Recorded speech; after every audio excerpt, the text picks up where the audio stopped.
திருச்சிற்றம்பலம். நம பார்வதி பதையே ஹரஹர மகாதேவா. நால்வர் பொற்றாள் எம் உயிர் துணையே.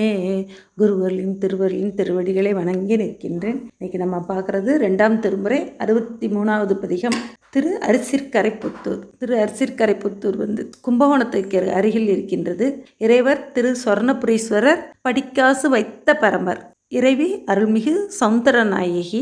தீர்த்தம் அரிசிலாறு. தலவிருஷம் வில்வம். அரிசிலாறுன்ற ஆறு ஓடுவது, அந்த நதி ஓடுறதுனால அரிசிற்கரைப்புத்தூர்ன்ற பெயர் இந்த தலத்துக்கு வருகின்றது. இப்பொழுது இந்த தலம் அழகார்புத்தூர், திருப்புத்தூர் என்று வழங்கப்படுகிறது. லிங்க திருமேனி மேற்கு பார்த்த சன்னதி, அதனால் பிரார்த்தனை தலம் என்று வழங்கப்படுகிறது. கோச்சங்க சோழன் திருப்பணி செய்த கோவில் இது. 63 நாயன்மாரில் புகழ்துணை நாயனார் இந்த தலத்தில் அரிசிற்கரைப்புத்தூரில் அவதாரம் செய்தார். அவதாரம் செய்த தலம் இந்த திரு அரிசிற்கரைப்புத்தூர். சோழ நாட்டில் இந்த அரிசிற்கரைப்புத்தூரில் சைவ மரபில் அவதரித்தவர் புகழ்துணை நாயனார். தினமும் பெருமானுக்கு முறைப்படி அபிஷேகம் செய்து அர்ச்சித்து அவருக்கு திரு அமுது செய்வித்து வந்தார்.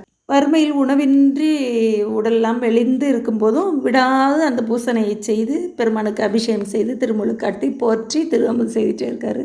அதனால் அந்த உடல் மெலிவுற்ற காரணத்தால் அபிஷேகம் செய்யும் பொழுது அந்த குடம் பெருமான் லிங்க திருமேனி மேலே விழுந்துருது. அவர் மயங்கி விழுந்துடுறாரு. பெருமான் அவருக்கு கனவுல நான் இந்த பஞ்சம் ஒழியும் வரை நாளும் உனக்கு ஒரு படிக்காசு வைப்போம், இந்த பீடத்தில் மேல் நாளும் ஒரு படிக்காசு வைப்போம்னு சொல்லி கேட்டவுடனே விழித்து பார்க்குறாரு. அந்த லிங்க திருமேனி பீடத்து மேலே ஒரு காசு இருக்கிறது. அதை வைத்து அவர் பெருமானுக்கு அர்ச்சனை பஞ்சம்லாம் நீங்கும் வரை பெருமான் அவருக்கு படிக்காசு வைத்தார் அப்படிங்கிறது பெரிய புராணத்தில் சேக்கிழார் பெருமான் காட்டுற வரலாறு. அந்த படிக்காசை வைத்து அந்த புகழ்துணை நாயனார் பெருமானுக்கு விடாது அபிஷேகம் செய்து போற்றி நின்றார் அப்படிங்கிறது வரலாறு. இப்போ நம்ம பதிய பொருள் பார்க்கலாம். திருச்சிற்றம்பலம். மின்னும் சடைமேல் இளமென் திங்கள் விளங்கவே துன்னும் கடல் நஞ்சிருள் தோய் கண்டர் தொல்மூதூர் அன்னம் படியும் புனலார் அரிசில் அலைகொண்டு பொன்னும் மணியும் பொறுத்தென் கரைமேல் புத்தூரே. மின்னும் சடை, மின்னல் போல ஒளி வீசக்கூடிய ஒளி பொருந்திய சடை. துண்ணும் கடல் நஞ்சு, துண்ணும்னா நெருங்கி இருக்கிறது. அந்த நஞ்சு பெருமான் கண்டத்தில் நெருங்கி அடங்கி இருக்கிறது. பெருமான் சடையில் மின்னும் சடை, அந்த சடை ஒளிப்பொருளாக இருக்கிறது. இந்த கண்டம் இருண்டாக இருக்கிறது. ரெண்டும் வேறு வேறு முரண்பாடுடைய பொருள்கள், ஒளியும் இருளும். பெருமானுடைய சடையில் ஒளியும் கண்டத்தில் இருளையும் வச்சுருக்காரு. அந்த கண்டத்தில் இருளை அடக்கி வச்சிருக்கிறார். ரெண்டு வேறு வேறு குணமுடைய பொருள்கள்னாலும் அதை தன்னுடைய அந்த பெருமானோட சன்னதியில் எல்லாம் அடங்கி இருக்கும். அதனுடைய அந்த வேறுபாடு, அது வேறுபாடு தெரியாமல் அடங்கி இருக்கும். தொல்மூதூர், இருளை கண்ட தொல்மூதூர், பழமையான பதி, பழமையான சிறப்புகளை உடைய பதி. தொல்மூதூர்ன்ற விட பழமையும் சிறப்பும் உடைய பதி இந்த அரிசிற்கரைப்புத்தூர் அப்படின்னு சொல்றார். பொன்னும் மணியும் பொறுத்தென் கரைமேல். அரிசிலாறு அதனுடைய அலைக்கரங்களால் பொன்னையும் மணியும் கொண்டு தென்கரை, இந்த புத்தூரில் இருக்கக்கூடிய அந்த அரிசிலாறு கரையில் கொண்டு ஒதுக்கக்கூடிய சிறப்பு வளமை வாய்ந்த பதி அப்படின்னு சொல்கிறார். 2வது பாடல். மேவா அசுரர் மேவு எயில் வேவ மலைவில்லால் ஏஆர் ஏரி வெங்கணையால் எய்தான் எய்தும் ஊர் நாவால் நாதன் நாமம் ஓதி நாள்தோறும் பூவால் நீரால் பூசுரர் போற்றும் புத்தூரே. வகை குணம் கொண்ட 30 அசுரர்கள், அவங்களோட அந்த கோட்டை, அதை வேவும்படி அந்த தீய கோட்டையை வெங்கணையால் எய்தான் எய்தும் ஊர். 30 கோட்டைகளையும் தன்னுடைய கணை வில்லால் வில்லால் எய்தான்னாலும் சிரிப்புங்கிற அந்த வில் கொண்டு தான் பெருமானை அழித்தார் அப்படின்றத வச்சுக்கிடணும். நாவால் நாதன், வாய் பெற்ற பயன் வாயால் பெருமானை போற்றி பாடுதல் தான். அந்த நாதன் நாமம் ஓதி நாள்தோறும் பூவால் நீரால் பூசுரர் போற்றும் புத்தூர். பூவும் நீரும் கொண்டு விருப்பத்தோடு பெருமானுடைய அந்த அருள் திறங்களை உணர்ந்து பூசை செய்யக்கூடிய, சிவபூஜை செய்யக்கூடிய அடியார்கள். அவங்க போற்றும், அவர்கள் போற்றும் புத்தூர், அவர்கள் போற்றி இருக்கக்கூடிய பதி இந்த திருப்புத்தூர். அடியார்கள் பெருமானை தினந்தோறும் சென்று பூவும் நீரும் கொண்டு பூசனை செய்வர். பூவும் நீரும் நித்தல் பூசனை செயலுற்றார் கையில் ஒன்றும் காணவில்லை அப்படின்பார். பூவும் நீரும் கொண்டு பெருமானை தினந்தோறும் பூசை செய்யக்கூடிய அடியார்கள், அவங்க போற்றி இருக்கக்கூடிய இந்த திருப்புத்தூர் பெருமான் அப்படிங்கிறார். 3வது பாடல். பல்லார் தலை சேர் மாலை சூடி பாம்பும் பூண்டு எல்லா இடமும் வெந்நீர் அணிந்தோர் ஏறேறி கல்லார் மங்கை பங்கரேனும் காணுங்கால் பொல்லார் அல்லர் அழகிய புத்தூர் புனிதரே. பல்லார் சேர் மாலை, இந்த எலும்பு மாலை.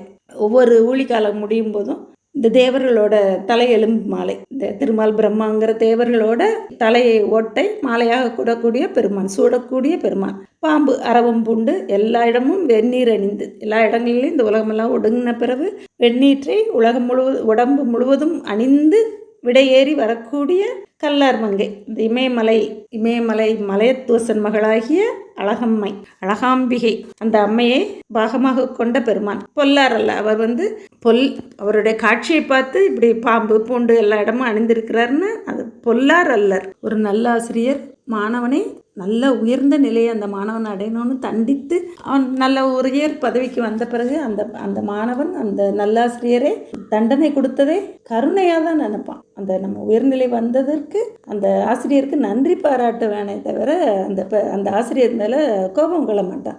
அதுபோல் இந்த பெருமான் செய்யக்கூடிய எல்லா செயல்களும், இந்த மூப்புறம் எரித்ததுன்னு சொன்னாலும், அந்த எலும்பு மாலைகளை அணிந்தவர்னு சொன்னாலும், இந்த உலகத்தை ஒடுக்கி மறுபடியும் தோற்றுவிக்கிறதுன்னு சொன்னாலும், எது செய்தாலும் அவர் உயிர்களுடைய அந்த அறியாமை நீங்கி அது உயிர்கள் இன்பம் அனுபவிக்கணும், அந்த முக்தி பெருமான் திருவடி அடைந்து அந்த உயிர்கள் அந்த துன்பம் நீங்கி இன்ப நிலையில் இருக்கணுங்கிற அந்த உயிர்கள் மேலே வைத்த கருணை தயை தான் காரணம் அப்படிங்கிறார். அதனால் அவர் பொல்லார் அல்லர், அழகிய புத்தூர் புனிதர். இந்த அழகிய புத்தூரில் இருக்கக்கூடிய அவர் புனிதர் அப்படிங்கிறார். அடுத்தது 4வது பாடல். வரியேர் வளையால் அறிவை அஞ்ச வருகின்ற கரியேர் உரிவை போர்த்த கடவுள் கருதும் ஊர் அரியேர் கழனி பழனம் சூழ்ந்து அங்கழகாய பொறியேர் புண்கு சொறிப்பூஞ்சோலை புத்தூரே. இந்த அம்மை அஞ்சும்படி யானையின் தோலை உரித்து பொறுத்த பெருமான். அந்த பெருமான் அவனுடைய கருதும் ஊர். பெருமான் அவனுடைய கருத்தில் வைத்து இந்த ஊரில் தலத்தில் வீற்றிருக்கின்றார் அப்படிங்கிறார். கரியர்கள், நெல் வயல் கூடிய வயல்கள், புன்க மரம் பூக்களை சொரிஞ்சிக்கிட்டே இருக்குமா. புன்கு மரம் நெல் போல இருக்குமா அந்த பூக்கள். அப்படி இருக்கக்கூடிய அழகிய பூக்களை உதிர்க்கும் பூஞ்சோலை, பூவனங்களாக இருக்கக்கூடிய இந்த புத்தூர் அப்படிங்கிறார். அடுத்தது 5வது பாடல். என்போடு அரவம் ஏனத்து ஈரோடு எழிலாமை மென்போல் பொறி நூல் விரவி பூண்ட வரைமார்பர் அன்போடு உருகும் அடியார் கண்பர் அமரும் ஊர் பொன்போதலர்க்கும் கொங்கு சோலை புத்தூரே.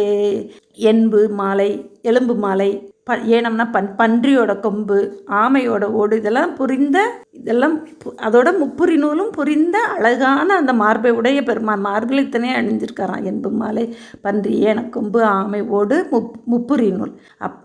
அப்படி இருக்கக்கூடிய அந்த பெருமானே அன்போடு உருகும் அடியாருக்கு அன்பர். இந்த உருகும் தன்மையுடைய அடியார், இந்த அன்பாய அன்பர்க்கு அவரினும் அன்பர் போற்றி. அப்படி அன்போடு உருகக்கூடிய அடியார்களுக்கு அருள் செய்யக்கூடிய பெருமான். அன்பே சிவம், அன்பும் சிவமும் இரண்டென்பர் அறிவிலார். அன்பே வடிவான சிவத்தை இந்த உலகப்பற்றிலிருந்து மனதால் விலகி நிற்கக்கூடிய அடியவர்கள் பெருமானின் திருவடி ஒன்றையே மனதில் பற்றி வாயால் அந்த பெருமானுடைய 5 எழுத்தை ஓதி புகழ்ந்து பாடி உடம்பால பூவும் நீரும் கொண்டு நித்தல் பூசன் செய்யக்கூடிய அன்பர்கள், அவங்க அடியில் ஆர்ந்திருக்கக்கூடிய அந்த அடியார்கள் பெருமானை என் அன்பே என் அரணே என்று உருகி நிற்கக்கூடிய அடியார்களுக்கு அருள் செய்யும் அன்பு பெருமான். அருள் செய்யும் அன்பு உள்ள பெருமான். அந்த பெருமான் வீற்றிருக்கும் ஊர் திருப்புத்தூர் அப்படிங்கிறது. அடுத்தது 6வது பாடல். வள்ளி முளை தோய்க்கு உமரன் தாதை வான் தோயும் வெள்ளி மலை போல் விடை ஒன்றுடையான் மேவும் ஊர் தெள்ளி வருநீர் அரிசில் தென்பால் சிறைவண்டும் புள்ளும் மலிப்பும் பொய்கை சூழ்ந்த புத்தூரே. வள்ளி மணாளன் தாதை முருகப்பெருமானுடைய தந்தை. வான் தோயும் வெள்ளிமலை, வானளவு உயர்ந்த வெள்ளை எருது, வெள்ளி மலை போல வெள்ளை எருது ஏறி வரக்கூடிய பெருமான், விடை எருது ஏறி வரக்கூடிய பெருமான் இருக்கும் ஊர் இந்த புத்தூர் அப்படிங்கிறார். அங்கே பூஞ்சோலைகள், பொய்கை பூக்கள் நிறைய இருக்கும் போல பூஞ்சோலைகள் இருக்கக்கூடிய புத்தூர் அப்படிங்கிறார். 7வது பாடல். நிலம் தண்ணீரோட நல்கால் விசும்பும் நேர்மையான் சிலந்தி செங்கன் சோழன் நாகச் செய்தான் ஊர் அளந்த அடியான் அற்றை கன்று ஒருக்கா செய்தி புலர்ந்த காலை மாலை போற்றும் புத்தூரே. 7வது பாடல். 5 பூதங்கள் நிலம், நீர், தீ, காற்று, ஆகாயம், அதனுடைய நீர்மையான், அதனுடைய தன்மைகளை கொண்ட பெருமான் அப்படிங்கிறார். நிலம் திண்மை, அந்த திடமுடைய பெருமான். குளிர்ச்சி, தண்ணீர் குளிர்ச்சி தரக்கூடிய, அதனுடைய குணம் குளிர்ச்சி, அப்படி குளிர்ச்சியோடு இருக்கக்கூடியவன். ஆனால் வெம்மை, தீமைகளை சுட்டு எரிக்கக்கூடிய வெம்மை உடைய பெருமான். காற்று, எல்லாத்தையும் ஒருங்கு திரட்டக்கூடிய காற்று, எல்லாவற்றையும் ஒழுங்கு திரட்டிடும். அதுபோல் பெருமான் எல்லாவற்றையும் எல்லா அந்த அடியார்களையும் தன்னுடைய திருவடி கீழே வைக்கக்கூடிய பெருமான். ஆகாயம் எல்லாவற்றிற்கும் இடம் கொடுக்கக்கூடியது ஆகாயத்தின் குணம். அதுபோல் பெருமான் எல்லா உலகங்கள் எல்லா உயிர்கள் எல்லாவற்றையும் தன்னுடைய வியாபகத்துக்குள் அடக்கி வைத்திருக்கக்கூடிய பெருமான். இப்படி 5 பூதங்களோட குணத்தை கொண்ட பெருமான் சிலந்தி செங்கன் சோழன். இந்த சிலந்தியாகி இருந்து பெருமானுக்கு திரு ஆனைக்காவில் பூஜை செய்த சிலந்தியை கோச்செங்கன் சோழனாக மன்னனாக ஆகச் செய்த பெருமான். அலந்த அடியான், இந்த புகழ்துணை நாயனாரை சொல்கிறது. அலந்து வறுமை வந்துற்ற அது பூஜை செய்ய முடியாது வருந்தின அடியான் புகழ்துணை நாயனார். அன்றைக்கு தினம் அந்த பெருமான் அவருக்கு ஒரு காசு வைத்தாராம். புலர்ந்த காலை மாலை போற்றும் புத்தர் தினம் ஒரு காசு வைத்தாராம். அவருக்கு மொத்தமாக செல்வத்தை கொடுத்துட்டா அவர் தினமும் பூஜை செய்ய வரமாட்டார்னு பெருமான் அவருக்கு தினம் அற்றைக்கு அன்று ஒரு காசு வைத்தாராம். அப்படி இருக்கக்கூடிய இந்த திருப்புத்தூர் பெருமான் புலர்ந்த காலை மாலை போற்றும் புத்தூரை தினமும் அதிகாலையும் மாலையும் போற்றும் அடியார்கள் இருக்கக்கூடிய புத்தூர் அப்படின்னு கேட்டுறார். 8வது பாடல். இத்தேர் ஏக இம்மலை பேர்ப்பன் என்றேந்தும் 10 வாயான் வரைக்கீழ் அலர பாதம்தான் வைத்தார் அருள் செய் வரதன் மருவும் ஊரான புத்தூர் காண புகுவார் வினைகள் போகுமே. வானத்தில் ஊர்ந்து செல்லக்கூடிய தேரை வைத்த ராவணன் வானத்தில் ஊர்தியில் போகும்போது தடையாக இருக்குன்னு சொல்லி கைலை மலையை நான் பேர்ப்பேன் அப்படின்னு சொல்லி தூக்குனானா. அவனை மலைக்கீழ் வைத்து ஒரு விரலால் ஊன்றி இந்த ராவணன் அலற பாதம் வைத்து பின் அவனுக்கு அருள் செய்த பெருமான் மருவமுறை. அவர் இருக்கக்கூடிய ஊர் புத்தூர் காண புகுவார் வினைகள் போகும். இந்த புத்தூர்ன்ற ஊருக்கு பெருமானை காணணும்னு புகும்போதே நம்மளுடைய வினைகள் போயிருமா. நம்ம போய் பெருமானை வழிபட்ட பிறகு கிடையாது, காண புகுவார். அந்த பெருமானை காணணும்னு நினைச்சு அந்த பதிக்குள்ளே நம்ம நுழையும்போதே புத்தூருக்குள்ளே போகும்போதே வினைகள் நம்மளை விட்டு நீங்கிரும் அப்படிங்கிறார். 9வது பாடல். முள்ளார் கமல தயன்மால் முடியோடு அடித்தேட ஒள்ளார் எரியாய் உணர்தற்கரியான் ஊர் போலும் கள்ளார் நெய்தல் கழுநீர் ஆம்பல் கமலங்கள் புள்ளார் பொய்கை பல தோன்றும் புத்தூரே. கமலம் தாமரையில் இருக்கும் பிரம்மா திருமால் அடிமுடி தேட அவங்க உணர்தற்கு அறியான், அவங்களால காண முடியாதபடி நின்ற அழல் பிளம்பாய் நின்ற பெருமான். அடியார் உள்ளத்தில் நீங்காத பேர் அறிவாய் தன்னை அடைந்தவர்களுக்கு இன்பம் தரக்கூடிய பெருமான். உணர்தற்கு அறியான், ஆனால் அன்பால் வழிபடக்கூடியவர்களுக்கு எளியனாக காட்சி கொடுக்கக்கூடிய பெருமான். அப்படி இருக்கக்கூடிய பெருமான் ஊர் போலும் நெய்தல் கழுநீர். அந்த பூச்சோலைகள் இங்கே இந்த புத்தூரில் நிறைய பூ பொய்கைகள் இருந்திருக்கும் போல, பூவனங்கள். அப்படி இருக்கக்கூடிய புத்தூரே அப்படிங்கிறார். 10வது பாடல். கையார் சோறு கவர்குண்டர்களும் துவருண்ட மெய்யார் போர்வை மண்டையர் சொல்லும் மெய்யல்ல பொய்யா மொழியால் அந்தனர் போற்றும் புத்தூரில் ஐயா என்பார் கையுறவின்றி அழகாமே. பொய்யா மொழி வேதங்கள் ஐயா என ஓங்கி ஆழ்ந்து அகன்ற பொய்யாமொழி. அந்த வேதங்கள் உண்மை பொருளை உணர்த்தக்கூடிய நிலைத்த தன்மை உடையனங்கிறத காட்டுற. அதை சந்தேகமில்லாமல் நம்ம சொல்ல அழகாமே. நமக்கு அது அந்த திருவருள் நமக்கு அழகை கொடுக்கும் அப்படிங்கிறார். 11வது பாடல். நரவம் கமல் பூங்காழி ஞான சம்பந்தன் பொறிகொள்ளரவம் பூண்டானாண்ட புத்தூர் மேல் செறிவன் தமிழ்செய் மாலை செப்ப வல்லார்கள் அரவன் கடல் சேர்ந்த அன்போடு இன்பம் அடைவாரே. அடியாருக்கு பெருமானுடைய செயலெல்லாம் அறச்செயல்கள் தான். அந்த அன்பினால் விளைந்த ஆரமதையும் அன்பும் இன்பமும்